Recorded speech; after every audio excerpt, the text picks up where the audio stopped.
Hello दोस्तों, स्वागत है आपका अपने YouTube चैनल में, जहां मैं आपका दोस्त और होस्ट लेकर आ चुका हूं एक इन्फॉर्मेटिव और एंटरटेनिंग वीडियो जिसका टाइटल है सीक्रेट्स ऑफ अगरतला। जी हां दोस्तों, आज हम भारत के पूर्वोत्तर यानी नॉर्थ ईस्ट की बात करेंगे, जहां मौजूद है दुनिया का सबसे खूबसूरत शहर अगरतला।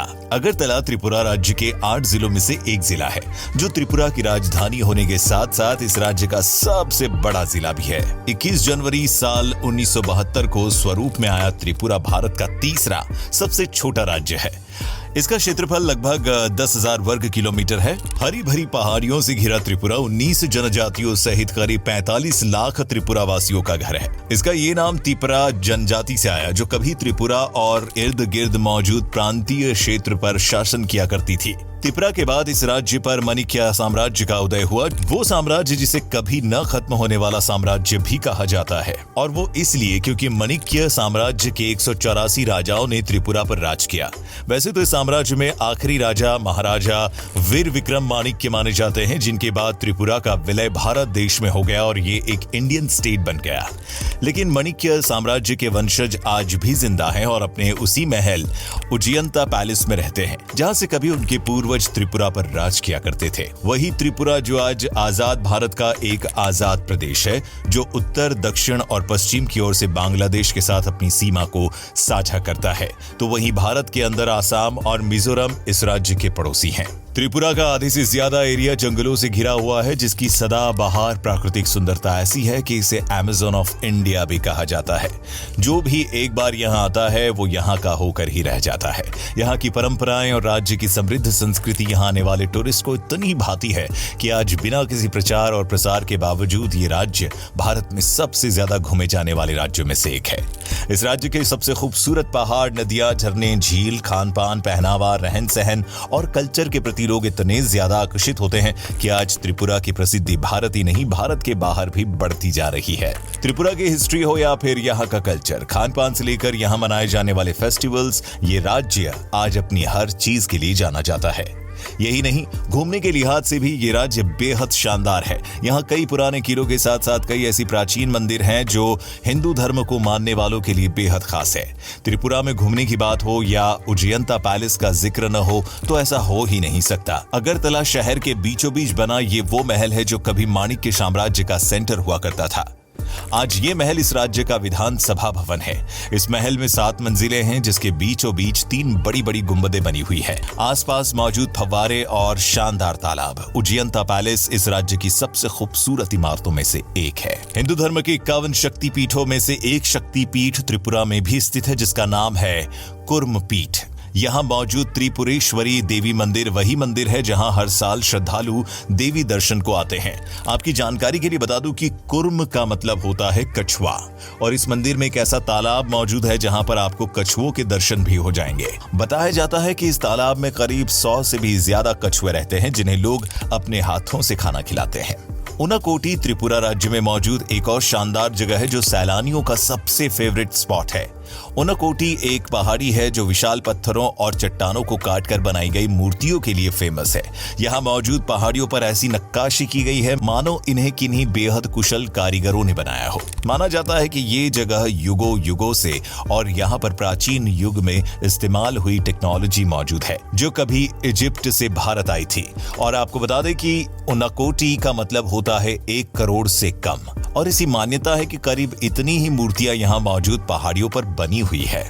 दोस्तों, इसके अलावा त्रिपुरा में मिनिएचर पार्क है। यहाँ मौजूद डम्बोर लेक वो झील है जहाँ पर नॉर्थ ईस्ट इंडिया की सबसे लंबी बोटिंग होती है। ये जगह 41 किलोमीटर के एरिया में फैली हुई है, जिसमें करीब 48 छोटे छोटे आइलैंड भी आते हैं। यहाँ पर हर साल नौका दौड़ भी होती है, जो कि एक पर्व की तरह हर साल इसी लेक पर मनाया जाता है। पानी के बीचों बीच बना नीर महल पैलेस, इसे जल महल भी कहा जाता है, जो राजस्थान के बाद भारत का दूसरा ऐसा पैलेस है जो चारों ओर से पानी से घिरा हुआ है। इसे महाराजा राजवीर विक्रम किशोर माणिक्य ने बनवाया था, जो अपने परिवार के साथ गर्मियों का समय इस महल में बिताया करते थे।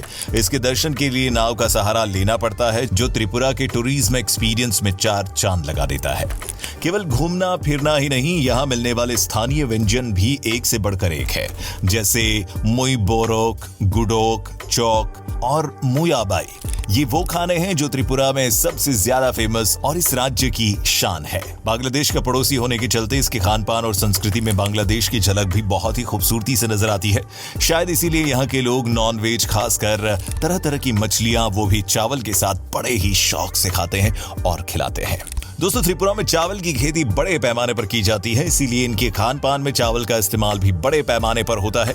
त्रिपुरा के लगभग सभी खानों में चावल का इस्तेमाल डायरेक्टली या इनडायरेक्टली देखने को जरूर मिलता है। आपको जानकर हैरानी होगी कि त्रिपुरा में सबसे फेमस मिठाई रसगुल्ला है, जो कि एक बंगाली मिठाई है, जबकि बंगाल प्रदेश त्रिपुरा से करीब 1400 किलोमीटर दूर है। यही नहीं, इस राज्य में सबसे ज्यादा बोली जाने वाली भाषा भी बंगाली ही है। इसका जवाब और इसका इतिहास बेहद दर्दनाक है। जी हाँ दोस्तों, ये बंगाली लोग असल में भारतीय प्रदेश वेस्ट बंगाल के नहीं बल्कि बांग्लादेश के हैं, जो साल 1971 में बांग्लादेश से भागकर भारत आए और त्रिपुरा में शरण लेने को मजबूर हो गए। ये वो समय था जब बांग्लादेश पाकिस्तान से अपनी आजादी के लिए लिबरेशन वॉर लड़ रहा था। भारत की मदद से बांग्लादेश जंग तो जीत गया, लेकिन उस जीत की कीमत लाखों बेकसूर बंगालियों को चुकानी पड़ी, जिन्हें रातों रात अपना घर बार व संसार सब कुछ छोड़ना पड़ा। न चाहते हुए भी अपना देश छोड़कर इन सभी लोगों को भारत आना पड़ा और तब से लेकर आज तक ये सभी बंगाली भारतीय नागरिक की हैसियत से भारत में हंसी खुशी से रह रहे हैं। त्रिपुरा ने भी न केवल इन्हें खुशी से अपनाया, बल्कि इनका खान पान, इनकी संस्कृति, कला, वेशभूषा भी समूचे राज्य ने अपनाई, जो आज मूल त्रिपुरी संस्कृति से भी ज्यादा प्रसिद्ध है। और केवल भाषा और मिठाई नहीं, बल्कि त्रिपुरा राज्य का सबसे फेमस त्योहार भी दुर्गा पूजा ही है, जो समूचे प्रदेश में बड़ी धूमधाम से मनाया जाता है। इसके अलावा काली पूजा, गंगा पूजा, रास लीला, झूलन या रथ यात्रा, मकर संक्रांति वो त्योहार हैं जो मुख्य रूप से यहाँ मनाए जाते हैं। हिंदू धर्म इस राज्य का सबसे बड़ा धर्म है, जिसे करीब 84% लोग फॉलो करते हैं, जिनमें सबसे ज्यादा बंगाली हिंदू शामिल हैं। इनके अलावा यहाँ मुस्लिम, क्रिश्चियन और बौद्ध धर्म को मानने वाले लोग भी रहते हैं। ये सभी लोग आपस में मिलजुल कर और बिना किसी भेदभाव के यहाँ पर रहते हैं। दोस्तों, इस मेलजोल का सबसे बड़ा कारण यहाँ की संस्कृति है, जो सबको एक समान मानती है और सबको साथ लेकर चलने में विश्वास रखती है। इस मेलजोल का एक और कारण है यहाँ का लिटरेसी रेट, जो करीब 90% है। दोस्तों, आप खुद सोचिए कि जिस प्रदेश के 100 में से करीब 90% लोग पढ़े लिखे होंगे, उस राज्य के लोग तो मिलजुल कर आपस में प्रेम के साथ ही रहेंगे। क्यों दोस्तों, सही कहा ना? वैसे इनका काफी श्रेय राज्य सरकार को भी जाता है, जिन्होंने अपने नागरिकों की पढ़ाई के लिए शानदार कदम उठाए। दोस्तों, आपको जानकर हैरानी होगी कि त्रिपुरा में 6 से 14 साल तक के बच्चों की पढ़ाई का खर्च सरकार खुद उठाती है। यही नहीं, हायर एजुकेशन के लिए भी कई प्रकार की ऐसी योजनाएं सरकार द्वारा चलाई जाती है, जिनका लाभ पाकर राज्य के युवा आज दुनिया के कोने कोने में जा रहे हैं। पढ़ाई ही नहीं, प्रदेश के युवा अन्य क्षेत्रों में भी इस राज्य का नाम रोशन कर रहे हैं, जैसे मशहूर जिम्नास्ट दीपा कर्माकर, टेनिस खिलाड़ी सोमदेव बर्मन और अभिनेत्री रीमा देवनाथ। ये सभी महारथी त्रिपुरा राज्य के ही निवासी हैं। प्राकृतिक रूप से खूबसूरत त्रिपुरा अपनी खूबसूरती को बनाए रखने के लिए खुद अपनी ओर से भी प्रयास करता रहता है। इसके 2 मुख्य उदाहरण हैं, सिपाही जला वाइल्ड लाइफ सेंचुरी और बाइसन नेशनल पार्क। आपको बता दूं कि त्रिपुरा स्थित ये वो वन्य जीव अभ्यारण्य है, जहां हजारों ऐसे जीव जंतु और पेड़ पौधे मौजूद हैं, जो रेयरेस्ट ऑफ द रेयर की श्रेणी में आते हैं।